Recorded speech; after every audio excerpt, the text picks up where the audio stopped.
दोस्तों आज हम शुरू कर रहे हैं एनसीईआरटी जियोग्राफी क्लास 6 का लेसन नंबर 7 हमारा देश भारत। जैसा कि हम लोग दोस्तों जानते हैं कि हमारे देश के उत्तर में क्या है, हिमालय है। पश्चिम में क्या है, अरब सागर है। और पूर्व में क्या है, बंगाल की खाड़ी। और दक्षिण में क्या है, हिंद महासागर। ठीक है, ये हमारा ठीक है प्रायद्वीप भारत है, क्योंकि ये तीनों ओर से समुद्र से घिरा हुआ है, इसे इसको प्रायद्वीप भारत कहते हैं। ठीक, प्रायद्वीप देश कहते हैं। इसका क्षेत्रफल कितना है दोस्तों, एक आपका वैसे एग्जैक्ट डाटा आपको जो याद करना है तो वो है 32,87,000 ठीक है 263 किलोमीटर वर्ग किलोमीटर। तो ये आपको याद रखना है 32,87,263 वर्ग किलोमीटर। दोस्तों ये मोबाइल नंबर तो इसे एकदम रट लो, इसको भूलना नहीं है। ठीक है, तो उसके बाद ये दक्षिण ये कहाँ से उत्तर में कश्मीर से लेकर दक्षिण में कन्याकुमारी तक इसका विस्तार है। और जो इसकी उत्तर और दक्षिण की जो लंबाई है इसकी कितनी है, 3214 किलोमीटर। और पूरब से पश्चिम में तो अरुणाचल प्रदेश से गुजरात के कच्छ तक फैला है, तो इसकी पूरब से पश्चिम में लंबाई कितनी है, 3233 किलोमीटर। तो आपको याद रखना है, इसमें जो दिया है दोस्तों ये क्योंकि कक्षा 7 के अनुसार दिया गया है, एग्जैक्ट डाटा नहीं दिया गया है, उसको राउंड फिगर में दे दिया गया 3200 ठीक है और 2900। ठीक है, तो इसके लिए मैंने एक ट्रिक बना रखी है, ट्रिक भी याद कर लेना।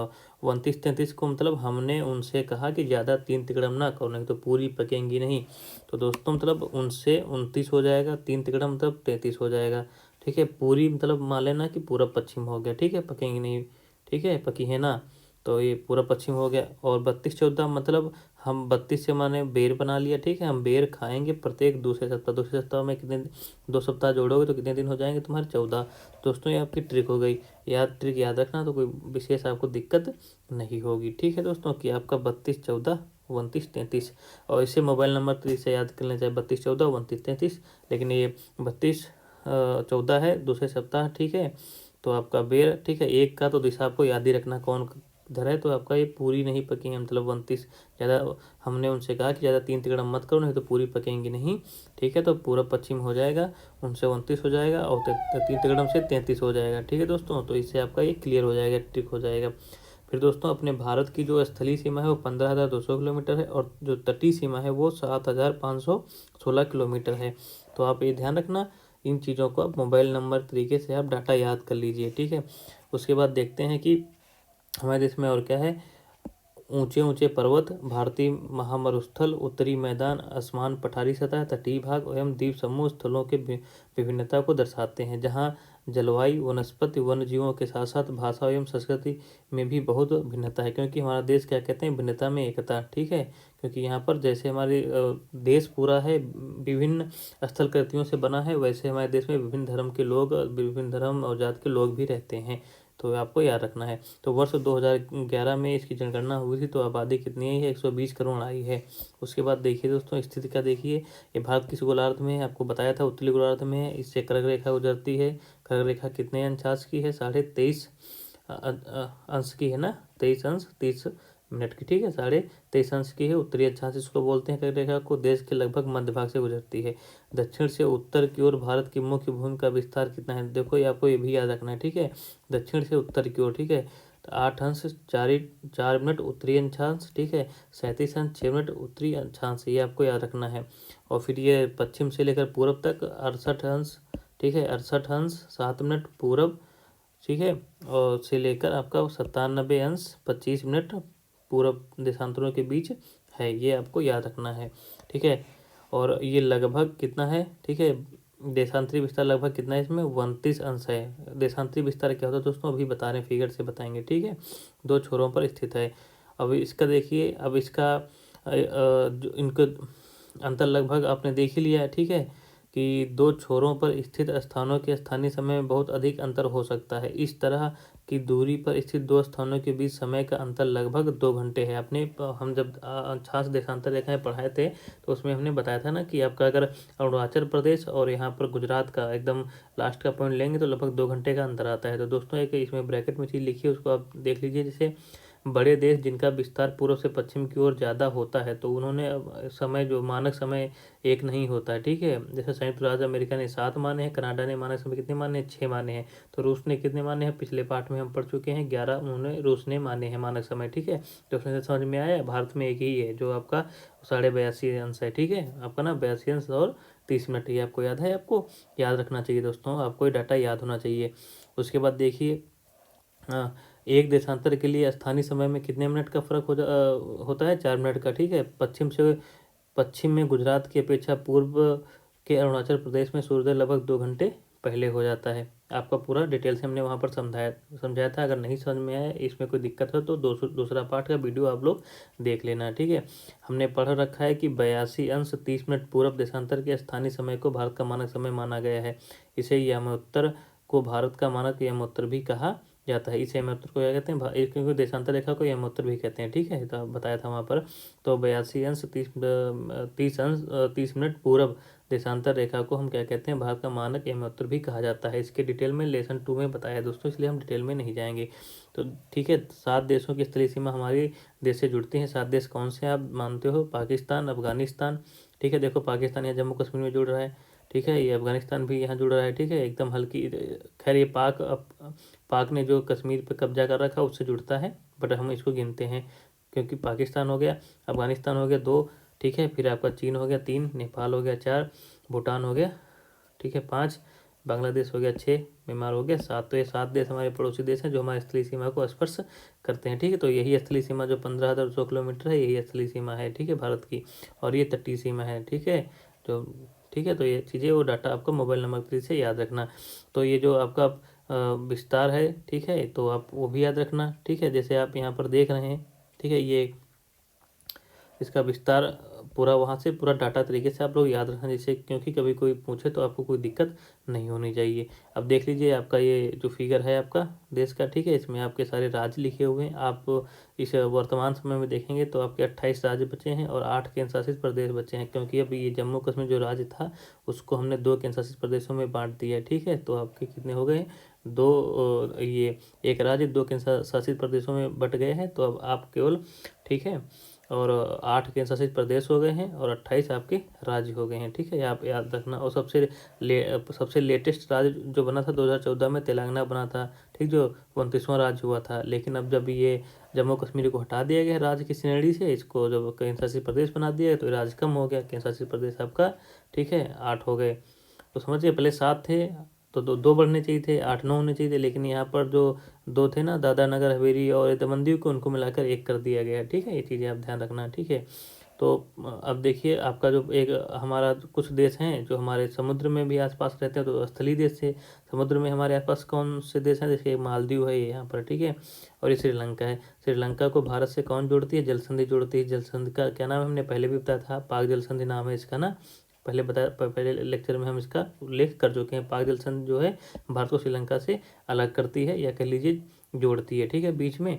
उसके बाद देखिए अब कितने हैं, ये पुराना थोड़ा है, तो 29 राज्य शासित केंद्र प्रदेश लिखे हैं, लेकिन अब 28 राज्य हैं और 8 केंद्र शासित प्रदेश हैं। दोस्तों ये फिगर देख लीजिए, आपको इस फिगर के बारे में पूरी जानकारी होनी चाहिए। देखिए दोस्तों, ये जो नदियाँ हैं ना, आप मैप खरीद लेना, मार्केट में जाएंगे, दुकान पे शॉप पे जाएंगे तो आपको मैप मिल जाएंगे। मैप लेके आप इस नदी से, सिंधु नदी जहाँ से निकलती है उसका एकदम एग्जैक्ट लोकेशन देख के 10-12 बार आपको इसको खींच लोगे, ठीक है, तो आपको याद हो जाएगा।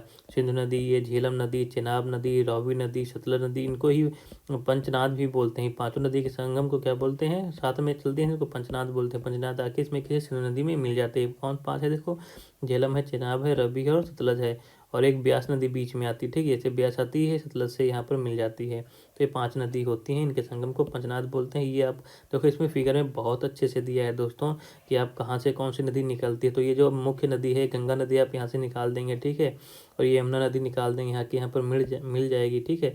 इससे आपको पूरी जानकारी हो जाएगी दोस्तों नदी के बारे में, कौन सी कहाँ से निकलती है।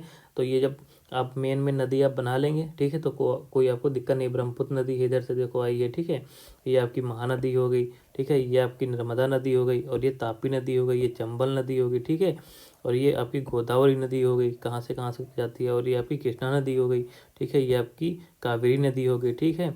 तो ये चीज़ें आपको याद करना। देखो इसमें बाकी आपको क्या याद रखना है इस फिगर में, ठीक है, आप पूरा फिगर देख लीजिए। आपको देखो ये कौन, ठीक है, ये आपको चीज़ें पश्चिमी घाट है, ठीक है, ये आपका पूर्वी घाट है, ठीक है, ये देखो दक्कन का पठार है, इसका आकार हमने पढ़ा था त्रिभुजाकार है, तो देखो त्रिभुजाकार इसका दक्कन का पठार है, ठीक है। ये सब यहाँ तक फैला हुआ त्रिभुजा, ये जितना पीला पीला है सब दक्कन का पठार ही है, त्रिभुजाकार बना हुआ है, ठीक है।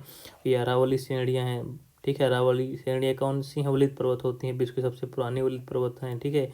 ये विंध्य श्रेणी है, कहाँ पर पड़ता है आपको देखो लोकेशन देख लीजिए, अभी यही सब पढ़ना है। सतपुड़ा श्रेणी है, ठीक है, सतपुड़ा कहाँ पर पड़ती है? हमारी नर्मदा और तापी के बीच में, नर्मदा और तापी सतपुड़ा के समांतर बहती हैं, ठीक है।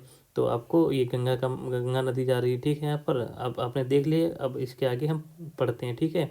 तो यहाँ पर देखो फिगर बना है, ये पर्वत हैं जो आपके ब्राउन कलर में, भूरे कलर में ये पर्वत हैं, और जो ये पीले हैं ये क्या है? आपके पठार हैं, और जो हरा है वो क्या है? आपका मैदानी भाग है, ठीक है। तो आपको क्लियर हो गया होगा दोस्तों, इसमें कोई दिक्कत नहीं है ना। तो जैसे यहाँ पर देख लीजिए, जैसे आपका 8 और 4 पढ़े थे, तो ये है 8 4 उत्तर से, ठीक है, दक्षिण में 8 4 8 अंश 4 मिनट, ठीक है। उसके बाद देखिए यहाँ पर 37 आप पढ़े थे ना, ठीक है, 387 के नाम से याद रखना, ठीक है। तो ये आपका है, यहाँ पर 36 का है, तो यहाँ पर ऊपर जाओगे 37 का, 37 अंश, ठीक है, आपका आ जाता है ना 376, 37 अंश 6 मिनट, इसका आपका ना उत्तर से दक्षिण में इसका विस्तार है, ठीक है। और पूरा अब ये देखिए, ये आपकी देशांतर होता है, ठीक है, ये आपका देशांतर विस्तार होता है, ठीक है। तो ये आपका देशांतरी विस्तार होता है, कितने अंश से यहाँ पर कितने का है। तो ये आपका एक मोबाइल नंबर तरीके से आप लोग याद रखोगे। आगे पढ़ते हैं दोस्तों, कोई बहुत बड़ा चीज़ नहीं है, आप याद कर लोगे। तो दिल्ली भारत की राजधानी है। राज्यों का निर्माण मुख्यतः भाषाओं के आधार पर हुआ है, और भाषा के आधार पर पहला राज्य कौन सा बना था? आंध्र प्रदेश 1953 में, ध्यान रखना, ठीक है। सबसे बड़ा राज्य क्षेत्रफल की दृष्टि से कौन सा है? राजस्थान है। और सबसे छोटा राज्य कौन सा है? आपका गोवा, ठीक है। और राज्यों को फिर आगे हम किस में बांट देते हैं? जिलों में बांट देते हैं, ठीक है। आगे देखिए भौतिक विभाजन, ठीक है। तो क्या है, पर जैसे भारत में क्या पाए जाते हैं? पर्वत पाए जाते हैं, पठार पाए जाते हैं, मैदान पाए जाते हैं, तट पाए जाते हैं, और द्वीपीय समूह पाए जाते हैं। उसी के आधार पर इसका विभाजन किया है। उत्तर में बर्फ से ढका हिमालय संतरी का कार्य करता है। और हिमालय क्यों कहते हैं? हिम माने बर्फ होती है, आलय माने घर होता है, इसका मतलब हिमालय बर्फ का घर हो गया, ठीक है। और सबसे उत्तर में इसी श्रृंखला को बृहद हिमालय कहते हैं। हिमालय को भी कई श्रृंखलाओं में बांटा गया, सबसे उत्तर में जो है, ठीक है, उसको बृहद हिमालय या हिमाद्री कहते हैं। इसी श्रृंखला में विश्व की सबसे ऊंची शिखर है, ठीक है। फिर मध्य हिमालय, बीच में क्या जाता है आपका? मध्य हिमालय, यह इसको हिमाचल बोलते हैं, ठीक है। हिमाद्री के दक्षिण में स्थित है, ठीक है, हिमाद्री के दक्षिण में, क्योंकि उस ऊपर बृहद हिमालय है, ठीक है, बृहद हिमालय या उसको हिमाद्री, तो हिमाद्री के नीचे आओगे तो दक्षिण ही होगा। तो दक्षिण में क्या है आपका? मध्य हिमालय या उसको हिमाचल बोलते हैं। और इसके फिर दक्षिण में आओगे तो आपको क्या मिल जाएगा? आपका शिवालिक श्रेणी मिलेगी, ठीक है, उसको शिवालिक कहते हैं। नीचे सबसे नीचे वाले भाग को क्या कहते हैं? हम शिवालिक कहते हैं। तो ठीक है, मध्य हिमालय में क्या है? लोकप्रिय पहाड़ी स्थान है, और यहाँ पर 5 पहाड़ियों के स्थान के नाम आपको पता लगाइए कौन कौन से हैं, ठीक है, मध्य हिमालय में, ठीक है, जहाँ पर हम लोग घूमने जाते हैं, नेट पे देखना आपको मिल जाएगा। शिवालिक सबसे दक्षिण में स्थित है, ठीक है। हिमालय के दक्षिण में भारत का उत्तरी मैदान है, कौन सा है? गंगा और ब्रह्मपुत्र नदी का मैदान, ठीक है। तो ये मैदान किससे बने हुए हैं? सिंधु नदी, गंगा नदी, ब्रह्मपुत्र तथा इनकी सारी नदियों के द्वारा लाए गए जड़ोड़ निक्षेपों से बने। निक्षेपण बताया था ना कि बाहर से तो कहीं दूसरे जगह से मिट्टी कंकड़ जो भी बालू बहा के जो नदियाँ लाती हैं या हवा लाती हैं जो दूसरी जगह छोड़ देती हैं, उसको क्या कहते हैं? निक्षेपण कहते हैं। तो जड़ोड़ निक्षेपण से बनी है नदियों के ये मैदान कृषि के लिए उपजाऊ भूमि प्रदान करते हैं। यही कारण है कि इन मैदानों में जनसंख्या अधिक है। ये पीछे पार्ट में हम पढ़ चुके हैं, ठीक है। अब भारत के पश्चिम भाग में क्या है? एक मरुस्थलीय है, ठीक है, ठीक है, भारतीय महामरुस्थल स्थित है, ठीक है, आप ठीक है, जो आपका राजस्थान और गुजरात में पड़ता है ना। यह शुष्क गर्म रेतीला स्थल है। यहाँ वनस्पति की मात्रा बहुत कम है। जब मरुस्थल है तो आपका मात्रा बहुत कम होगी। और उत्तरी मैदान के दक्षिण में क्या है? गंगा का जो मैदान है उसके दक्षिण में क्या पड़ेगा? आपका प्रायद्वीप पठार पड़ेगा। इसकी आकृति कैसी? त्रिभुजाकार, अभी हमने बताया आपको डिटेल से, ठीक है। इसका धरातल काफ़ी ऊंचा नीचा है, ठीक है। और यहाँ पर आपकी काफ़ी पहाड़ी श्रृंखलाएँ कौन सी पड़ती हैं? अरावली पड़ती है, सतपुड़ा पड़ती है, आपने पीछे देखा हुआ। और इसी दक्कन के पठार से कौन सी नदी बहती है? क्योंकि प्रायद्वीप पठार से कौन सी नदी बहती है? आपकी नर्मदा बहती हैं, तापी बहती हैं, ठीक है। और आपकी कृष्णा नदी भी उसे इसके पठार में बहती है, ठीक है। गोदावरी सब नदी वहाँ पर बहती हैं, ठीक है। नर्मदा तापी देखो बहती, नर्मदा तापी 2 नदी ऐसी हैं जो आपकी, जैसे सारी नदियाँ देखो सब बंगाल की खाड़ी में आती हैं, ठीक है। कोई भी नदी, 2 नदी मेन नदी जो ऐसी हैं दक्षिण भारत की, जो क्या कहते हैं, नर्मदा और तापी, वो कहाँ जाती हैं? आपकी अरब सागर में जाती हैं ना, ये पश्चिम तरफ बहती हैं, आपको याद रखना। और ये डेल्टा नहीं बनाती हैं, ठीक है, ये भी चीज़ें याद रखना, ठीक है। अरब सागर में गिर जाती हैं, ठीक है। और पश्चिम में जो पश्चिमी घाट है इसको पश्चिमी घाट कहते हैं या सह्याद्री कहते हैं, यह ध्यान रखना। और पूर्व में पूर्वी घाट स्थित है। पश्चिम घाट का विस्तार एक समान है, मतलब ज़्यादा उसका कोई ज़्यादा दिक्कत उसमें वो टेढ़ा मेढ़ा या टूटा फाटा नहीं है, या ज़्यादा ऊंचा नीचा नहीं है। जबकि पूर्वी घाट बीच बीच में क्या है, टूटा हुआ है तथा असमान है। इन पठारों में क्या मिलता है आपका, पठार पीछे पढ़े क्या, इसमें खनिज पदार्थों की ज़्यादा मात्रा होती है। जैसे आपको खनिज पदार्थ कोयला, लोहा, ऐस की प्रचुर मात्रा है। आगे देखिए, पश्चिम का जो तटीय मैदान काफ़ी सकरे हैं। पश्चिम के जो तटीय मैदान है काफ़ी सकरे हैं, और पूर्व का तटीय मैदान क्या है, काफ़ी चौड़ा है, इतना सकरा नहीं है। दोस्तों इसमें एक जानने वाली चीज़ है कि गंगा एवं ब्रह्मपुत्र नदियाँ विश्व की सबसे बड़े डेल्टा का निर्माण करती हैं, ठीक है। और उस डेल्टा का क्या नाम है, सुंदरवन डेल्टा। इसकी आकृति कैसी है, त्रिभुजाकार है। दोस्तों डेल्टा बनता कहाँ पर है, जब नदी वहाँ से ऊपर से बहती है पर्वतीय रीजन से, तो वो बहुत ढलान होता है, तो बहुत तेज़ी से नदी बहती है, फिर मैदान में आती है, धीरे धीरे उसकी स्पीड कम होती चली जाती है। फिर जब वो आपकी उसमें बंगाल की खाड़ी में आती है, जहाँ समुद्र से मिलती है, वहाँ पर उसकी स्पीड बहुत कम हो जाती है। तो जितना कुछ वो बहा के लाती है, कुछ मैदानों में ऊपर छोड़ती है, फिर यहाँ पे आके छोड़ देती है। तो उस नदी के मुहाने, जहाँ सागर से मिलती है, उससे क्या कहते हैं, नदी का मुहाना कहते हैं, वहीं पर डेल्टा बनता है। तो सबसे बड़ा विश्व का डेल्टा सुंदरवन डेल्टा है, इसके आकार त्रिभुजाकार है, ठीक है। तो ये ध्यान रखना दोस्तों, यही सब क्वेश्चन पूछ देता है घुमा फिरा के, तो ठीक है। पूरब की ओर बहने वाली कई नदियाँ हैं, आपने देखा भी फिगर में, महानदी है, गोदावरी, कृष्णा तथा कावेरी है। ये सब बंगाल की खाड़ी में गिरती हैं, और ये नदियाँ अपने मुहाने पर डेल्टा का निर्माण करती हैं। और बंगाल की खाड़ी में गंगा एवं ब्रह्मपुत्र नदियाँ के मुहाने पर कौन सा डेल्टा बना हुआ, आपको सुंदरवन डेल्टा अभी अपने उस बॉक्स में पढ़ लिया है, ठीक है। अब देखिए, प्रवाल छोटे समुद्री जंतुओं के कंकाल हैं, जिसे हम पॉलिप का कहते हैं, ठीक है। और जब ये जीवित रहते हैं ना, जब जीवित पॉलिप मरते हैं, तब उनका कंकाल बच जाता है, और अन्य पॉलिप की वृद्धि इन्हीं ठोस कंकालों के ऊपर होती है, जो बढ़ते बढ़ते काफ़ी ऊंचे होते जाते हैं, तथा इस प्रकार प्रवाल द्वीपों का निर्माण होता है, ठीक है। प्रवाल द्वीपों को यहाँ देखो दिखाया गया फिगर में, ठीक है।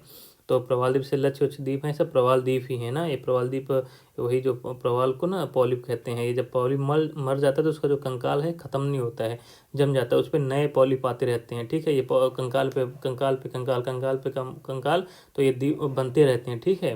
तो ये क्या कहते हैं, ये फिर ये प्रवाल द्वीप बन जाते हैं, ठीक है। तो आगे देखिए दोस्तों, हमने पढ़ लिया। अब इसमें कुछ नहीं है, केवल फिगर बना हुआ है। यहाँ पर भी सुनामी आई थी, उसी का फिगर बना हुआ है। भारत में 2 द्वीप हैं, ठीक है। कौन से, लक्षद्वीप, और जो अरब सागर में है, और एक अंडमान और निकोबार। ये कहाँ है आपका, ठीक, बंगाल की खाड़ी में है, ठीक है। और 2004 में यहाँ की सुनामी आई थी, ठीक है, जिससे आपका लक्ष्य जो हमारा सबसे दक्षिणी पॉइंट है, जिसको क्या बोलते हैं, इंदिरा पॉइंट है ना, नाम सुनिए ना, इंदिरा पॉइंट 2004 में जब सुनामी आई थी, ठीक है, आपने समाचार वगैरह में भी सुना होगा। तो सुनामी में आया था, तो इंदिरा पॉइंट हमारा क्या होता है, डूब गया था। तो आज भी वो भी डूबा है, ऊपर नहीं आया है, समुद्र में डूबा है। दोस्तों ये पाठ खत्म हो गया। हम प्रश्न देखते हैं यहाँ पर। देखिए, भारत में कितने भौतिक भागों में विभाजित किया गया है, तो आपको बताया था, ठीक है। पर्वतीय पठार और गंगा यमुना का मैदान, ठीक है, और तटीय भाग दक्षिण के, ठीक है, यही का भाग हैं। आप इसका आंसर लिख सकते हो। भारत की स्थलीय सीमा 7 देशों से जुड़ी है, उनके नाम लिख सकते हो। कौन सी 2 प्रमुख नदी अरब सागर में गिरती हैं, आपने देख लिया, और नर्मदा और तापी, ठीक है। तो सारा क्वेश्चन अब सही करने वाले देख लेना, सब कर सकते हो दोस्तों। अगर वीडियो पसंद आया हो तो लाइक करना, शेयर करना, और कोई भी अगर दिक्कत हो कमेंट बॉक्स में कर देना दोस्तों। जब एक किताब पूरी हो जाए तो मैं इसका सार का भी वीडियो बनाऊंगा, वो बहुत छोटा होगा, और सारी इंपॉर्टेंट चीज़ें हम उसमें भी कवर कर देंगे, ठीक है दोस्तों। इसी तरीके से आप हमारा वीडियो देखते रहें, इसको शेयर करते रहें, लाइक करते रहें। कोई दिक्कत हो तो कमेंट करें। जय हिंद, जय भारत।